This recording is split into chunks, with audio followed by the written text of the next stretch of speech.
Imagine you're 5 years old, holding on tightly onto your father's hand, only to discover moments later you're alone. Whose hand were you actually holding? And what if the dolls you once loved became your worst nightmare, hearing them moving through the darkness while you sleep? And speaking of sleep, would you dare sleep again if you woke up to hear something crawling across your bedroom floor, sniffing you and whispering commands that you can't comprehend? Tonight we delve into tales of shadowy figures, malevolent whispers, and encounters that defy explanation. Could these all be tricks of Allie's fearful imagination, or is Allie truly being haunted by things beyond our world?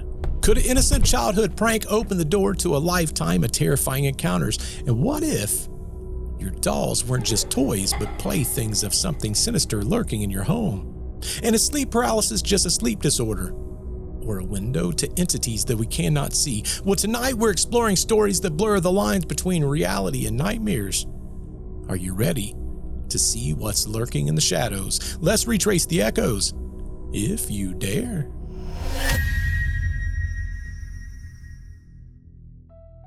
It all started when Allie was only 5 years old.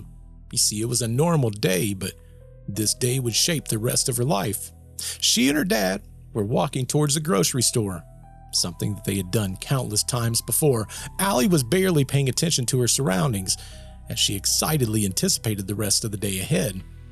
And as they approached the door, Allie reached up to grab her dad's hand. His grip was firm and reassuring, but oddly, it was different. It was a sensation that she couldn't fully understand. She would glance up expecting to see her father, but that's when she made a very alarming discovery. Her eyes met the gaze of a complete stranger, a man around his early 40s. He had dark brown hair, hazel eyes, and a friendly smile. As she would look at the man's hand, she noticed he was wearing leather gloves. This would be something that would be etched in her memory for the rest of her life. Now, Allie pulled her hand away and rushed towards her dad, who was just a few feet away. She was a mixture of embarrassed and frightened as she asked him, why would he let a stranger hold her hand? And I was like, why would you do that to me? I was holding some random guy's hand. That's so embarrassing. And he was like, I was watching you the entire time. You were alone. The certainty in his voice, it would only deepen her fear. She knew without a doubt she'd held somebody's hand, someone that was now nowhere to be found. The thoughts of the man's calming eye and smile, that stayed with her. Allie sensed even then that this strange encounter marked the beginning of something far beyond her understanding, something that would follow her, whispering in the shadows for many years to come.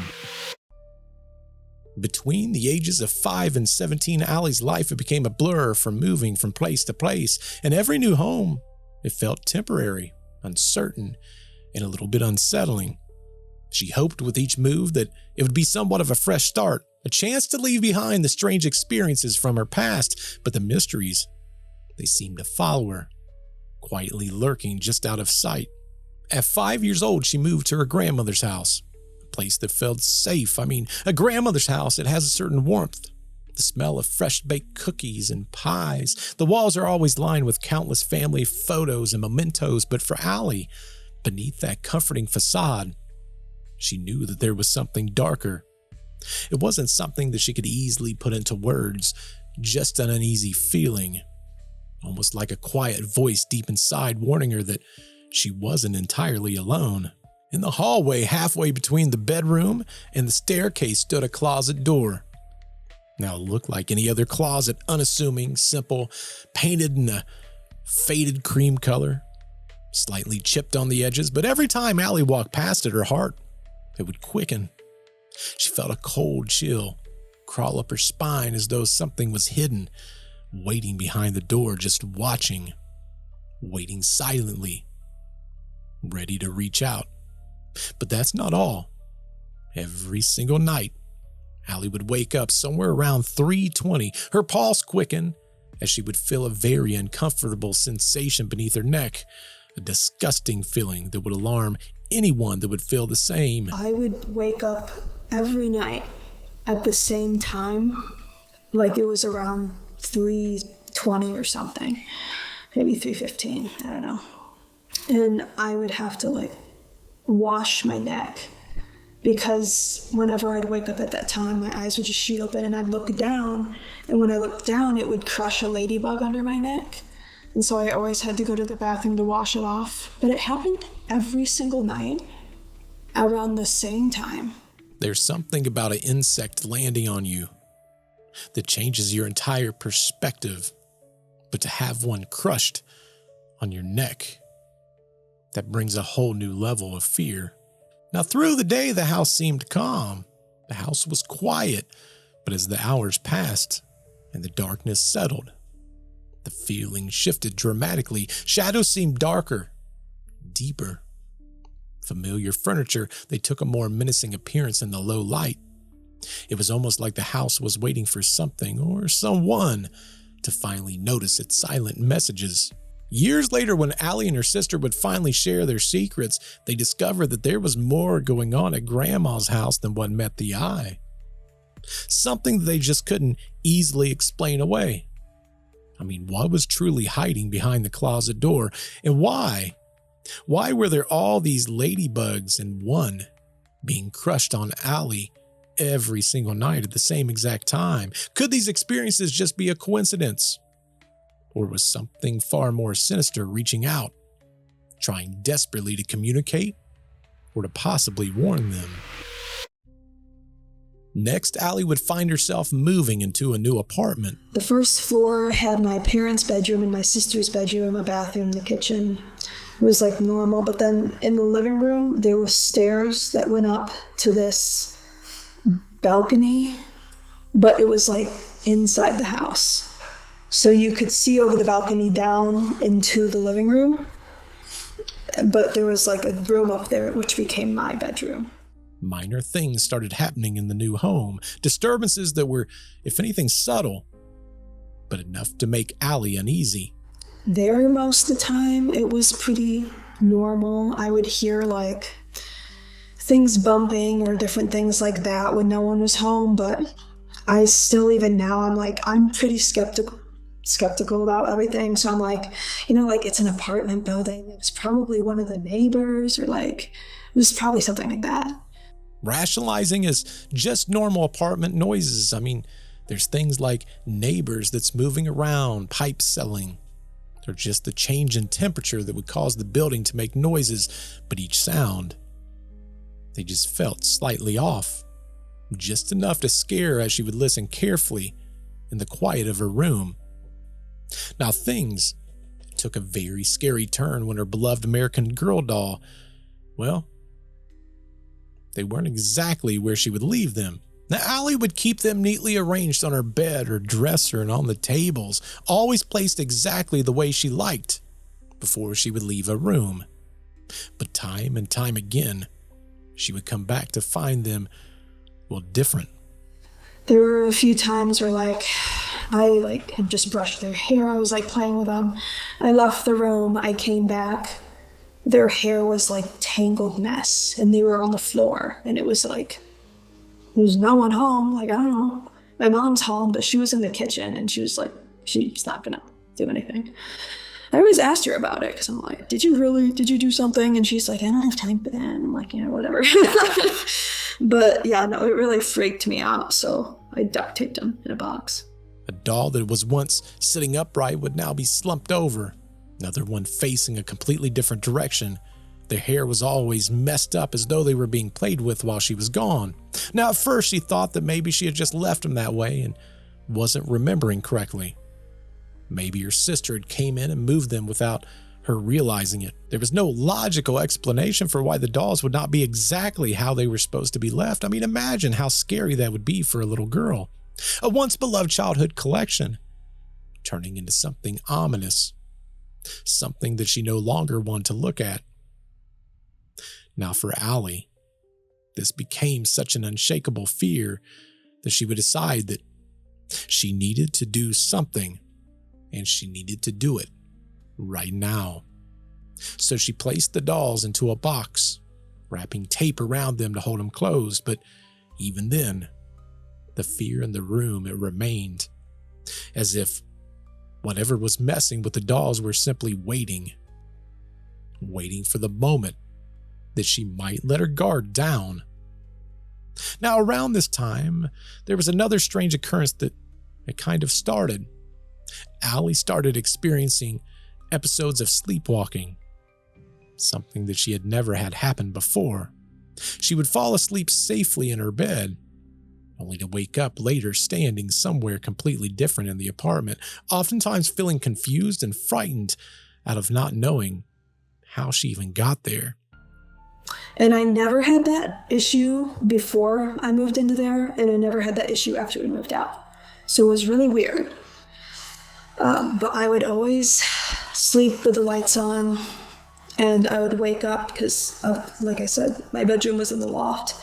And I would wake up around 3 a.m. in the morning again, downstairs in the living room in pitch black darkness on the couch because I sleptwalked down there. The sleepwalking? It kept happening as they lived in that apartment, and it oftentimes left Allie feeling vulnerable each and every single night. But let me ask you, were these experiences, were they supernatural? I mean, what were the reasons for these strange occurrences? Though the dolls stopped moving and the sleepwalking, they stopped after they moved out, the true terror, let me tell you, it was about to begin. The next move would find Allie in a farmhouse at about the age of 11. Now, this old farmhouse had quite an extensive history. It stretched all the way back to the 1880s, and from the outside, it was kind of charming. Pretty much like what you'd expect from a movie. It wasn't like bad though, because the original house, obviously was pretty old, but through the years people added on to it and made it pretty nice, so it didn't necessarily look super old in all the parts. I mean, it had a giant swimming pool. It was really nice. Something inside felt different. There was this, I guess for lack of better words, heaviness. The first thing that ever happened in the house was when I was home alone. It was around 8 or 9, but it was dark already because it was January. And I heard a woman scream from behind the corner of a room that I was in. And that freaked me out. So I kind of hid until my mom got home. Because in the kitchen, there was this door that would open to a staircase that led upstairs. So I opened the door and I stood in the staircase and I was going to go upstairs, but I had this really bad feeling about upstairs, so I was like, all right, can't go upstairs because that's not safe either, because something is telling me that it's not, so I just have to sit in this doorway and wait. Now, every night, Allie would lay in bed and hear footsteps. I mean, we're not talking about random creaks and pops, but unmistakable footsteps that was slow and deliberate, walking the wooden floorboard in a very precise and repeating pattern. It would come out of one of the rooms, either my sister's room or the bathroom or from the stairs, and it would just walk down the hall and kind of just stand there for a bit, and then walk back around to where it was, and then walk back down the hall and stand there for a bit. Then came the night that she heard something underneath her. See, Allie, she slept on a metal bunk bed, one that her mother had found at a garage sale. It seemed ordinary enough until the night she woke up to a very unfamiliar yet distinct sound. It had these metal rungs, and underneath my bed, something used to run its finger along the metal rungs to try and scare me, and it worked really well. Now, Allie, she would desperately hope that the sounds beneath her would stop. Whatever was below her, that it would just go away. But it didn't. Instead, the noise continued, slow, methodical, deliberate. And it would terrify Allie. Allie would grab anything that she could find, clothes, toys, books, and stuff them underneath where the bottom bunk would be, filling every possible gap, hoping that whatever was lurking in the shadows would be forced to stop. And work it did. Allie's decision to stuff whatever on the lower bunk, it totally worked, but the silence that followed, it was extremely deceptive. The house, it didn't stay quiet for very long. One night, Allie lay curled on the couch in the living room, only a few feet away from the doorway that was leading to the kitchen. She began to doze off. when there was a sound that would cut through all the silence, a very distinctive and rhythmic noise. Something was crawling. It wasn't the slow creak of an aging house or the shifting of furniture settling in for the night. This was different. It was quick, deliberate movements, hand and knees slapping softly against the cold kitchen floor. The sound was unmistakable. Someone or something was dragging itself just beyond the doorway. And then, just as suddenly as it all began, the crawling stopped. The silence returned, heavy and suffocating. Allie didn't dare move. She would lay there, wide-eyed, barely breathing, waiting for the sound to return. But nothing came. The kitchen remained still, untouched. She never saw what had been making that noise in the kitchen that night, but she knew, beyond a shadow of a doubt, that something had been there. Something that wanted her to hear it. Something that had stopped just before it would reach the doorway, as if it knew that she was listening. As the nights in the farmhouse grew darker, so did the presence that seemed to be watching from the corners of the room, just waiting. But it would find Allie when she was sleeping and latch on to her dreams, and the dreams, they felt more like life than life itself. Allie in her dreams would find herself in the library of the house, its towering shelves stretching endlessly into the shadows. Then she would see it.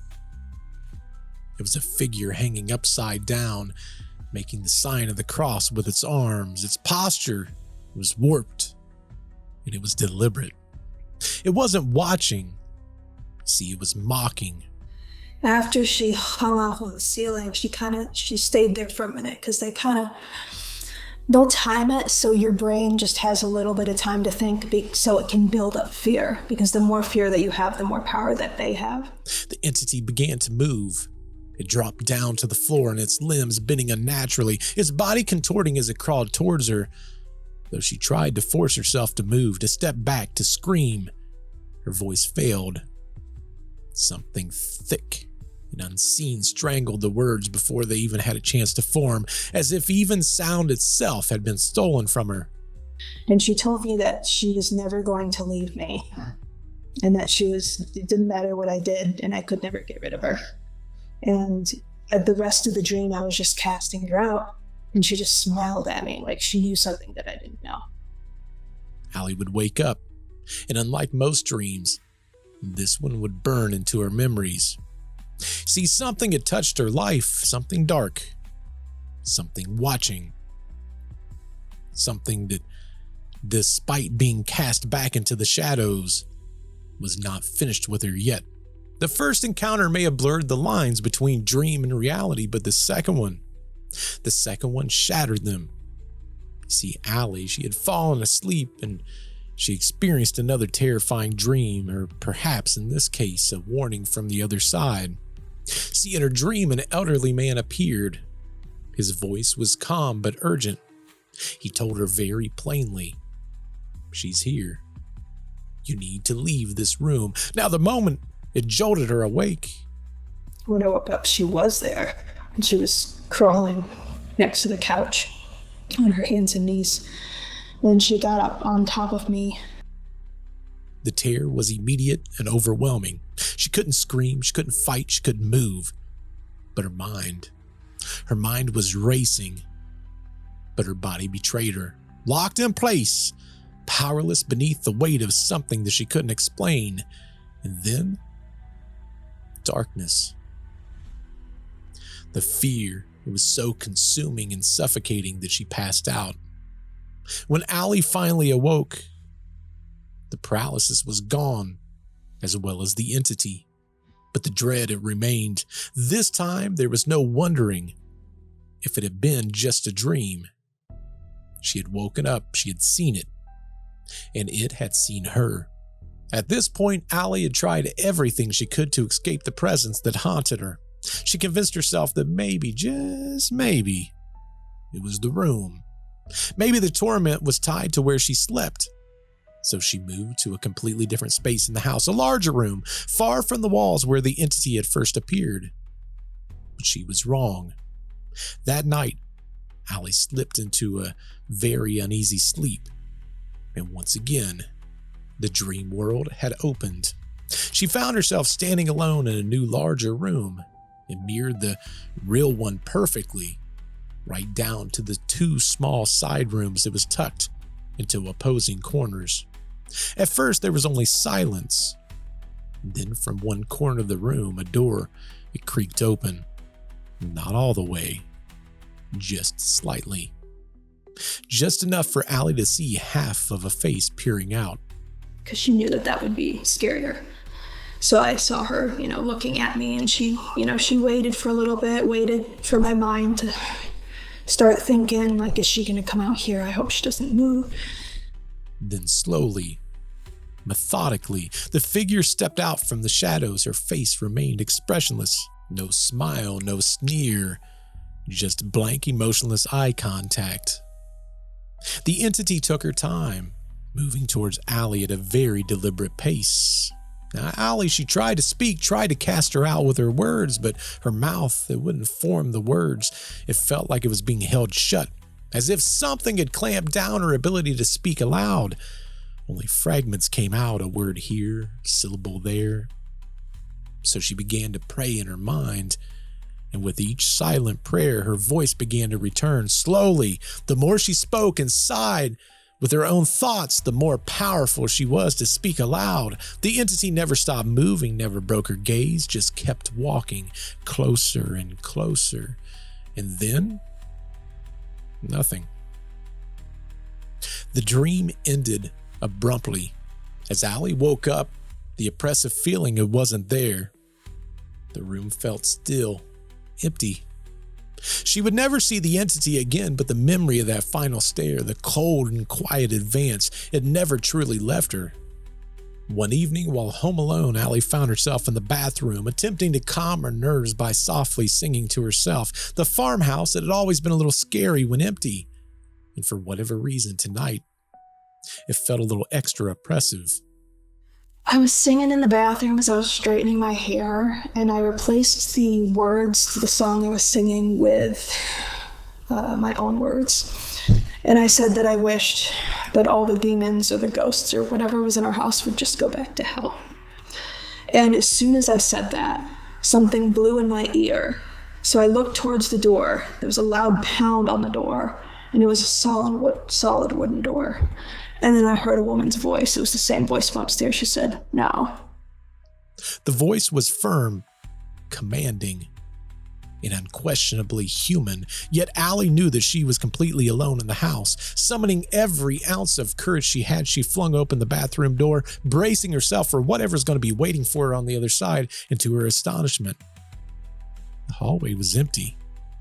It was quiet and still. Whatever this entity was seemed to have retreated, but Allie knew deep down inside that whatever spoke to her was neither imagined nor easily forgotten. It was real, undeniable, and waiting, perhaps just beyond the edge of sight. Now, for nearly 2 months, Allie dealt with fear on almost a nightly basis. Each evening, as she lay in bed trying to sleep, she would feel something quietly crawling around her in bed. The sensation was clear, it was unsettling.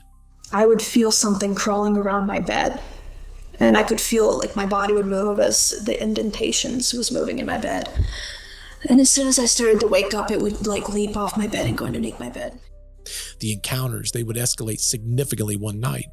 See, Allie would be laying in bed, eyes closed but far from sleep. Her senses alert. And let's be honest, she was probably waiting for the inevitable. Now, without any warning, a loud, violent pounding came from the bedroom door, and before she could even react, the door swung wide open on its own, revealing only darkness behind it. Allie's body, it froze as fear of something approached her bed.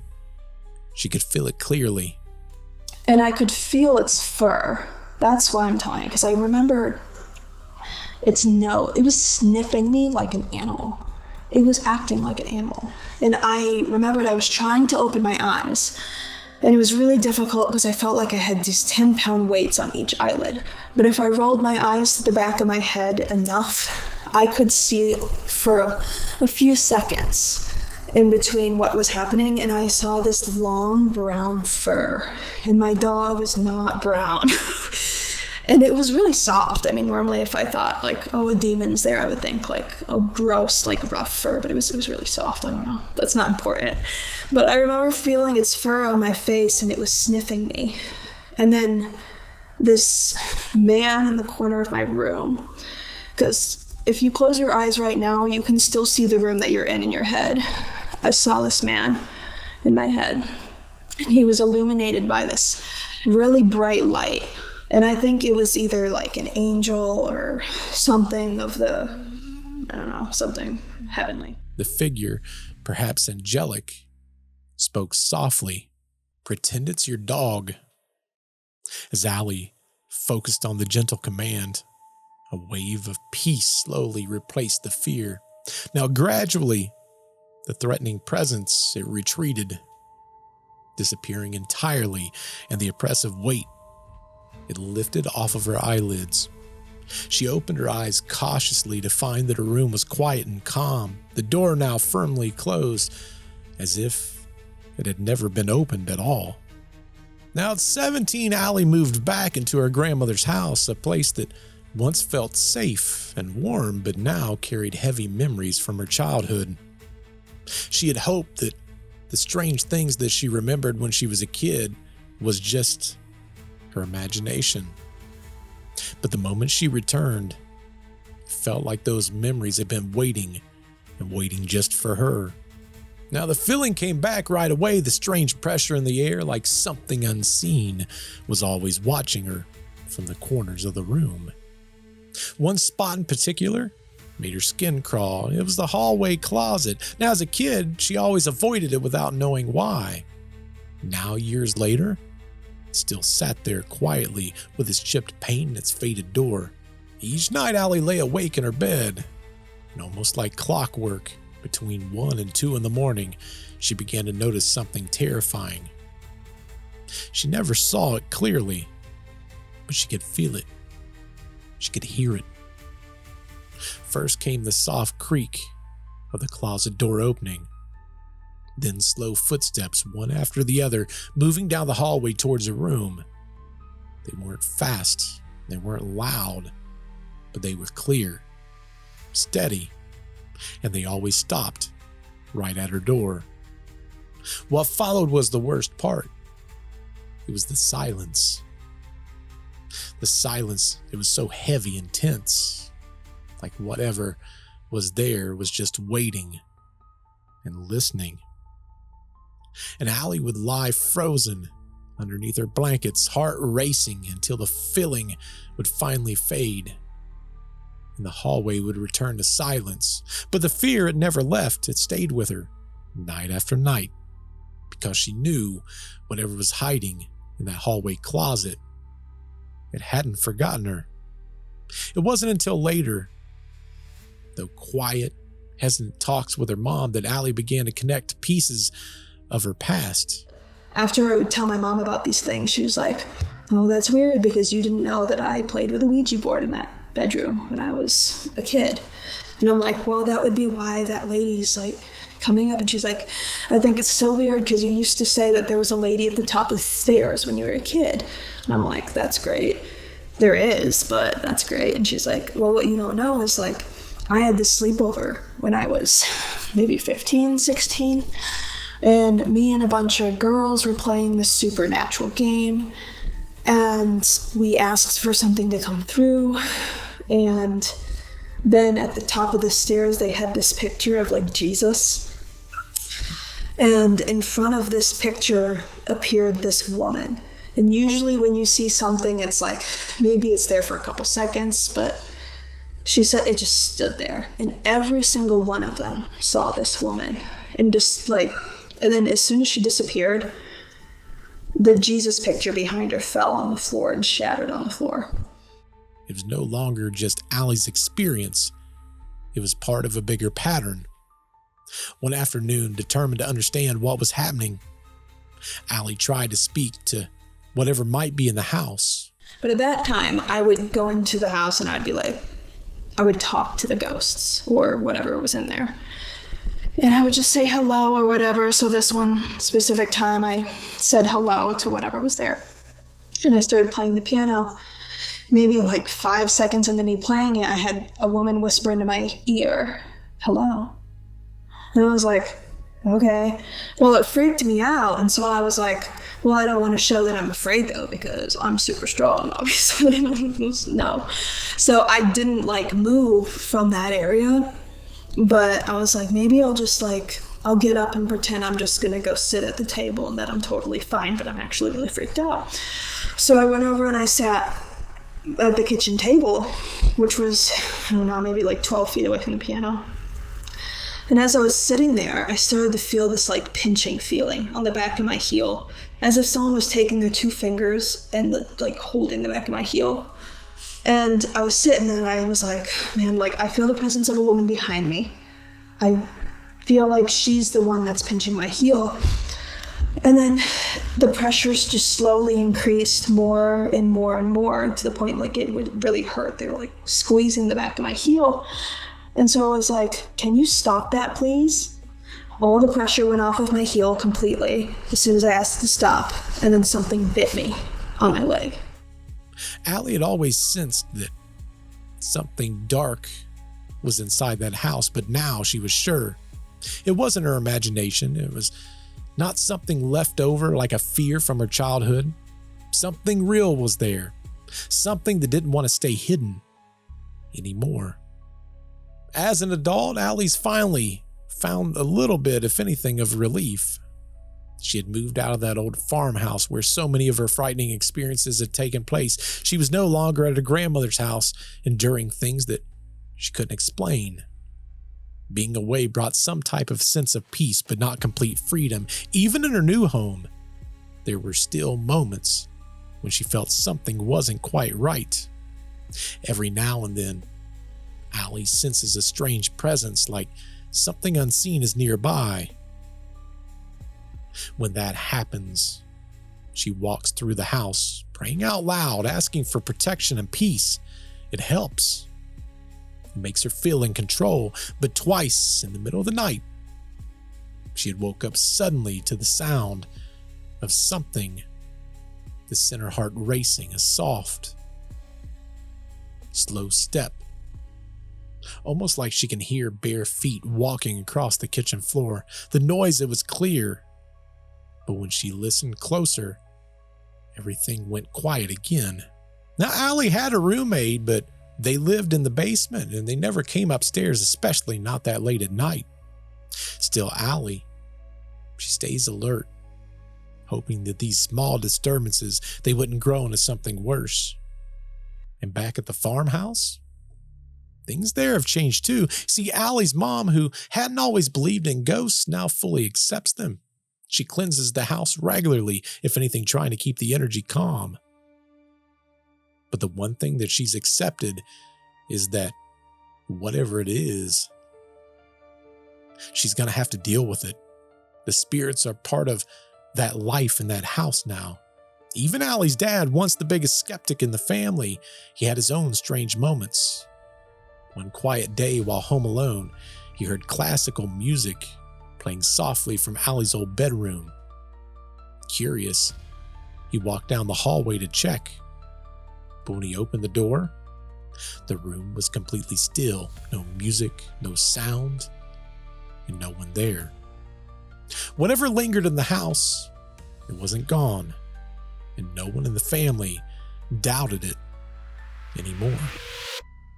All right, now let's slow down and look at this from a more skeptical point of view. Throughout history, humanity has always been fascinated and frightened by the unexplained. But could there be maybe a more logical explanation hiding beneath the surface of what we call paranormal? Well, let's explore 3 skeptical viewpoints that challenge the existence of this otherworldly phenomena. Now, the first one I want to look at is psychological explanations. Now, some skeptics, they suggest that paranormal experiences, they're just simply the mind's attempt to interpret and manage stress or trauma. as kids is not necessarily difficult. And in Allie's case, that's very true too, right? Our brain, after all, it's remarkable at trying to seek some type of pattern. They're like a pattern-seeking machine, really, always trying to make sense of randomness. Now, could Allie's vivid encounters merely be her subconscious expressing some type of a hidden fear or anxiety through the form of nightmares or hallucinations? Well, it's entirely possible.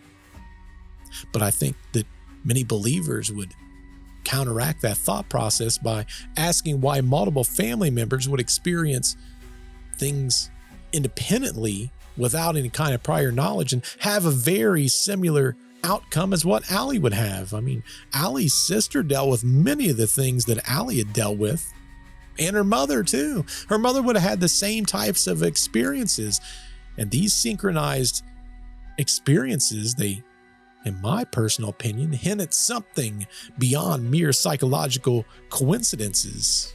Now, another skeptical argument points to environmental factors, things like electromagnetic fields, carbon monoxide leaks, or even mold toxicity that can cause, in a lot of occasions, auditory or visual hallucinations, feelings of dread, or other mysterious sensations. Could the farmhouse's age and structure itself be the true source of Allie's haunting experiences? Well, again, I believe that a lot of believers would say that that doesn't necessarily make sense either. I mean, they would probably ask, can environmental factors explain clearly physical manifestations, such as Allie feeling pinched or bites on her skin painfully, yet without leaving any sort of mark? Could mere environmental influences truly account for vivid, consistent, and intensely personal encounters occurring repeatedly over all those many years and even across multiple houses? I mean, we're talking about the farmhouse, the apartment, her grandmother's house, and even her current house. There's no way that environmental would fit into a case like this. Lastly, I want to cover something else that we've talked about multiple times on this podcast, and it is somewhat of a valid skeptical point of view, something that I want to dig more into as the podcast goes along, and that's sleep disorders and paralysis. Some will argue that sleep disorders, specifically sleep paralysis in this case, can convincingly explain many supposed paranormal encounters. I mean, this condition causes terrifying sensations of being held down, visual and audible hallucinations, and a vivid sense of a malevolent presence. In fact, on my other podcast, Deceptive Reality, my co-host Nick has talked about some of these experiences also. Could Allie's experience with these demonic entities merely have just been a textbook case of sleep paralysis? Well, again, it's possible. But I think a lot of believers would highlight a multitude of different critical distinctions. I mean, Allie's encounters went far beyond just immobility and feeling trapped. She saw detailed visions of entities, experienced lingering oppressive feelings lasting far beyond waking, and later discovered correlations of events that was happening inside the household that was happening and occurring with other people simultaneously. I mean, is it realistic to attribute such interconnected phenomena solely as just a common sleep disorder? I mean, in exploring these skeptical arguments and their compelling counterpoints, we're left to really pondering one critical question. Are Allie's experiences truly supernatural, or are they explained through science and psychology alone? Perhaps the truth, it resides somewhere in between, or perhaps it's something far stranger than we dare to imagine. You know, the next thing that I like to explore whenever I look at stories is fringe theories. A lot of people talk about the fringe inside the comments when I post these videos and these podcasts. In exploring the strange and mysterious, we kind of have to open our minds to the possibility that stretch the very fabric of reality. I mean, what if the truth behind Allie's experiences lie not in traditional explanation, but in something far more unusual? First, I want to look at something that gets brought up quite often on my channel. I'm talking about interdimensional overlap. I mean, could it be that Allie's encounters aren't supernatural, but just interdimensional in nature? I mean, imagine our world as a series of very thin layers stacked on top of each other, each one slightly different. Sometimes these layers, they might overlap, allowing just a brief glimpse into some form of an alternate reality. Now, this could explain a few different things. It could explain the mysterious figures, the sounds, and the sensations that Allie experienced.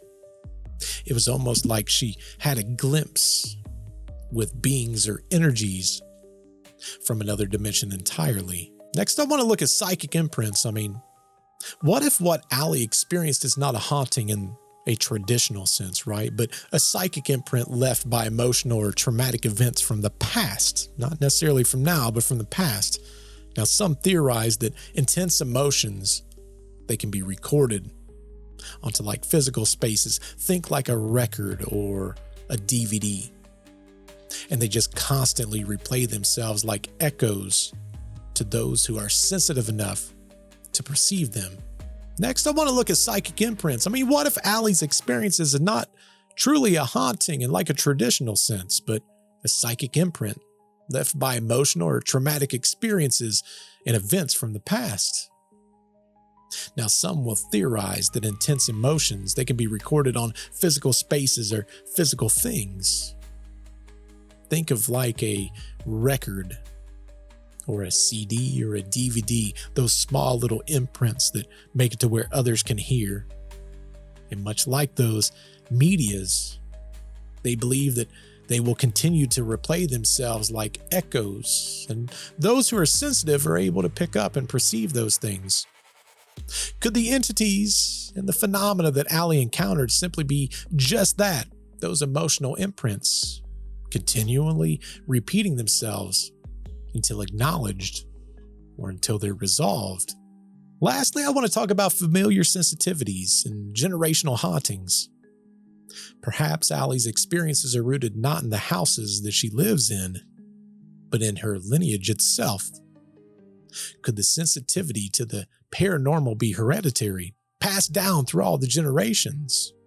I mean, her mother, as a child, she talked about how she played with a Ouija board, and the sightings that she may have seen may have opened doors to entities or energies that linger, following family members from place to place.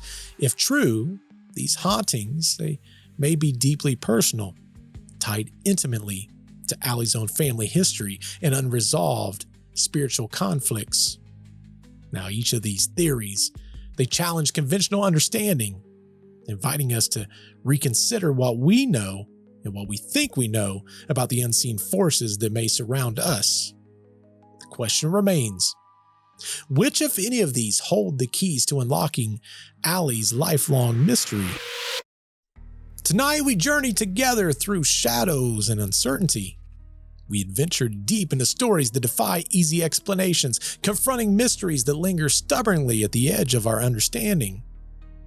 Allie's life, filled with unexplained phenomena, presents questions that science struggles to answer. Are these experiences merely elaborate dreams, product of an overactive imagination, or evidence of something genuinely supernatural? We've looked at skeptical points of views, and I believe most, they would think that that's a very possible explanation. The eerie occurrences could possibly just be a trick of the mind, coincidence, or simply natural phenomena which is misunderstood. Yet we've also explored some fringe theories suggesting that reality itself, it might be stranger and more flexible. Now, perhaps Allie's experiences are proof of a world unseen, entities beyond our comprehension, or connections with dimensions that's just far beyond the grasp of our understanding. But one thing, it remains clear. The truth of Allie's encounters, they remain unresolved. The door to understanding stays intriguingly ajar, inviting us to peek inside. So what do you think? Tell us your thoughts in the comments below. And if you've experienced something unexplainable, something that defies logic, we want to hear about it. Submit your stories, and perhaps your experiences will be featured right here on a future episode. If you've enjoyed tonight's exploration, don't forget to like, subscribe, and follow wherever you enjoy your content. Until the next time, remember, the echoes of the past, they never truly fade. They only wait to be retraced. Until next time, my friends, goodbye.